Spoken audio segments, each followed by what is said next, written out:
Séparatistes qui espéraient un revirement de la position américaine sur ce dossier après l'installation des démocrates au Congrès. C'est une cinglante déconvenue. C'est le point de vue de plusieurs experts internationaux aux États-Unis. Amina Benralak. Derrière les murs du National Press Club à Washington, la loi de finances américaine monopolise depuis environ 48 heures les discussions. L'un des éléments qui retiennent l'attention des journalistes est cette disposition explicite. Elle stipule que les fonds alloués au Maroc sont également destinés au Sahara. Je pense qu'il s'agit d'une excellente décision du gouvernement américain. Nous sommes ravis de constater que ces fonds sont destinés au Maroc, de Tanger à Al-Gouira, en incluant le Sahara. C'est une action positive, que ce soit pour la partie marocaine ou américaine. La loi budgétaire américaine appelle également l'administration Trump à renforcer la surveillance de la livraison des aides humanitaires aux réfugiés en Afrique du Nord, une allusion claire aux populations des camps de Tindouf. Selon les observateurs, à travers ce texte, Washington confirme aussi que le Maroc est l'unique interlocuteur pouvant s'exprimer au nom des provinces du Sud. Je crois que ça représente un moment pour le Maroc de saisir cette opportunité, de montrer que pour aller de l'avant, ils ont un compromis, une résolution qui représente quelque chose pour toutes les parties prenantes, parce que je suis sûr que le président Trump et John Bolton veulent mettre fin à ça, et le Maroc, c'est la seule partie qui a une solution. Pour les observateurs américains, les dispositions de la loi de finances représentent également un soutien à la dynamique enclenchée dans les provinces du Sud, engagées depuis des décennies sur la voie du progrès et du développement. Et au-delà de la mer des Caraïbes, au Venezuela, l'opposant Juan Guaido appelle la population à se mobiliser pour le 23 février. Une façon de convaincre l'armée de laisser entrer l'aide humanitaire dans le pays, bloqué depuis 10 jours à la frontière colombienne. Selon le président par intérim autoproclamé, 600 000 personnes se sont déjà portées volontaires. Elles seraient prêtes à se diriger vers la ville frontière colombienne Cucuta, mais aussi à la frontière avec le Brésil, où 2 centres de stockage ont été installés. L'embellie que connaît le Maroc depuis quelques jours n'aura été que de très courte durée. Des précipitations sont prévues à partir de demain jusqu'à mercredi. Des chutes de neige de 15 à 40 cm sont attendues dans les hauteurs dépassant les 1500 mètres. Et des pluies et averses localement modérées varieront de 15 à 25 mm, notamment dans les régions d'El Haouz, Chichaoua, Marrakech et Taroudant.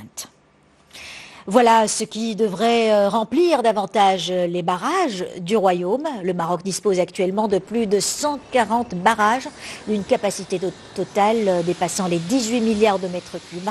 De nouveaux ouvrages destinés à stocker l'eau et à contrôler les crues sont en cours de réalisation dans le sud du Maroc, notamment sur la rivière de Guir et de Toudra dans la province de Tinrir, ainsi que 2 autres à Boanen pour un montant d'1,5 milliard de dirhams. Je vous le disais en titre, c'est demain que nous célébrons la journée nationale de la sécurité routière, l'occasion de resensibiliser piétons et conducteurs au respect du code de la route. Le constat demeure alarmant malgré la baisse considérable du nombre des victimes de la route. Chaque année, 3500 personnes sont tuées sur nos routes et plus de 100 000 autres sont blessées dans des accidents de la circulation. Reportage à Lyon de Youssef Wichou, le récit de Mehdi Soufiane. C'est sur cette route que Mahjoub a été victime d'un accident. C'était il y a 9 ans. Il en est résulté une paralysie partielle. Une vie peut basculer en un instant. C'est ce qui m'est arrivé. J'ai eu un accident sur la route reliant Laayoune à Smara. C'est ce qui a causé cette paralysie partielle.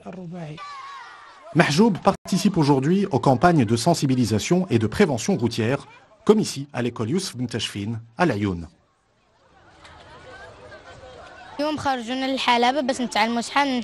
Nous avons appris beaucoup de choses, notamment sur les panneaux de signalisation. Les écoliers représentent une catégorie vulnérable. C'est pour cela que nous menons cette campagne à propos des panneaux de signalisation et de l'éducation routière. Des personnes victimes d'accidents de la circulation ont participé à cette campagne. Plus de 1100 accidents de la circulation ayant causé 63 décès ont été enregistrés dans la région La'youn Saqiya al-Hamra en 2018. Parlons à présent de la prévention d'un autre fléau, celui de l'exploitation du personnel domestique. Pour éviter les abus, une loi avait été promulguée en octobre dernier. Elle avait défrayé la chronique et surtout suscité l'appréhension de certains employeurs qui étaient réfractaires à toute forme de réglementation. En quoi ce texte a changé les habitudes des Marocains 5 mois après son entrée en vigueur. Élément de réponse avec Isa Sharqi et Mohamed Jay. Asma a 26 ans. Dès son plus jeune âge, elle a commencé à travailler comme domestique. Traînée de maison en maison par un intermédiaire, cette jeune femme a souvent été maltraitée par ses employeurs. Jusqu'au jour où elle est recueillie par une association qui vient en aide aux personnes dans la même situation. J'ai travaillé comme domestique dans beaucoup de maisons. J'ai souffert de maltraitance, mes droits étaient bafoués et je n'étais pas assez bien rémunérée. Ce sont près de 30 femmes, toutes d'anciennes employées de maison qui bénéficient dans les locaux de cette association de différentes formations en cuisine ou encore en couture et même de cours d'alphabétisation. Depuis que je suis à l'association, j'ai appris beaucoup de choses, des choses que j'ignorais. J'ai appris à lire et à écrire, la pâtisserie, la couture et maintenant le tissage du raffia. Ces personnes ont le droit de vivre dignement, de bénéficier d'une couverture médicale et de revendiquer leurs droits comme n'importe quel autre travailleur. Depuis son entrée en vigueur en octobre, la loi 1912 prévoit plusieurs droits qui contribuent à améliorer les conditions des travailleurs et travailleuses domestiques. Leurs employeurs ont aujourd'hui l'obligation de leur fournir un contrat de travail à durée déterminée ou indéterminée avec une période d'essai de 15 jours rémunérée. Cette loi leur octroie certains droits comme le droit au congé annuel, aux jours de repos, mais aussi les droits liés à la résiliation de contrat. Les travailleurs domestiques pourront également bénéficier des services de la sécurité sociale et de la couverture médicale de base. Le projet de loi 2-18-686, adopté en janvier, fixe leurs conditions d'application. Et puis ce geste généreux, très généreux, donc à présent, c'est une femme qui a donné 12 millions de dirhams. Elle a fait don de ses propres deniers pour lutter contre le décrochage scolaire dans le milieu rural. Donc, nous allons parler à présent de l'éducation.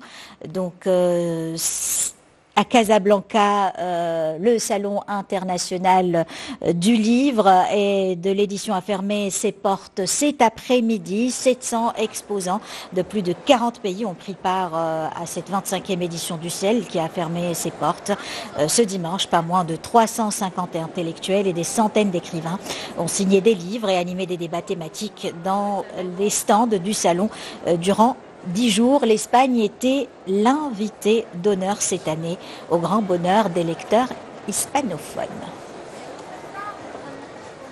Et les sinophones n'étaient pas déçus non plus. La langue de Confucius était bien représentée. Des écrivains chinois participent régulièrement au Ciel et ils sont de plus en plus nombreux. Les Marocains sont aussi de plus en plus fascinés par la culture multimillénaire de l'Empire du Milieu. Reportage Salima Benabou. Difficile d'avoir accès à la culture chinoise toute l'année. Résultat, ils étaient nombreux tout au long de la semaine à faire le plein de livres sur ce stand dédié à la Chine, où une multitude d'ouvrages scientifiques, jeunesse et biographiques, traduits du mandarin au français ou à l'arabe, sont proposés à la vente. C'est la 3e fois que nous participons au Salon international du livre. Nous attirons chaque jour des centaines de Marocains curieux de mieux connaître la culture chinoise. Une grande majorité de notre offre est destinée aux enfants et aux adolescents.